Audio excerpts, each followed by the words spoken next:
మొన్న గుజరాత్ క్రికెటర్లను కలిసి ఇప్పుడు ముంబై ఆటగాళ్లను అలుముకున్నారు. హుజరాబాద్ ఎమ్మెల్యే పాడి కౌశిక్ రెడ్డి తన కూతురు శ్రీనికా రెడ్డితో కలిసి ఐపీఎల్ ఆటగాళ్లను కలుసుడే పనిగా పెట్టుకున్నట్టున్నారు. అగో అందుకే కావచ్చు వాళ్ళు ఎక్కడ ఉంటున్నారో తెలుసుకునుడు, అక్కడికి పోయి వాళ్ళతో మాటలు కలుపుడు, టీషర్టుల మీద వాళ్ళ సంతకాలు తీసుకునుడు చేస్తున్నారు. ఒకప్పుడు కౌశిక్ రెడ్డి కూడా మంచి క్రికెటర్ కదా, బిడ్డ శ్రీనికా రెడ్డికి కూడా క్రికెట్ ఆట అంటే చాలా ఇష్టం ఉన్నట్టున్నది కావచ్చు. అందుకే ఆటగాళ్లను కలిసే పని పెట్టుకున్నారు.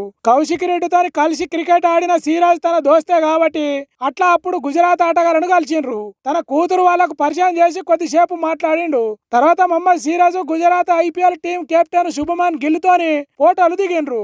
ఇప్పుడు ముంబై ఇండియన్ ఆటగాళ్లు సూర్యకుమార్ యాదవ్, తిలక్ వర్మను కలిసి వాళ్ళతో మాట్లాడిండ్రు. శ్రీనికా రెడ్డి కూడా బాగా తెలిసిన వాళ్ళతో మాట్లాడినట్టు మాటలు కలిపింది. వాళ్ళతో కూడా టీ షర్ట్ల మీద సంతకాలు తీసుకునుడు, ఫోటోలు దిగుడు చేసిండ్రు. ఇక్కడ దాకా మంచిగానే ఉన్నది కానీ దీని మీద హుజరాబాద్ పబ్లికే మస్తు గరం అవుతున్నారట.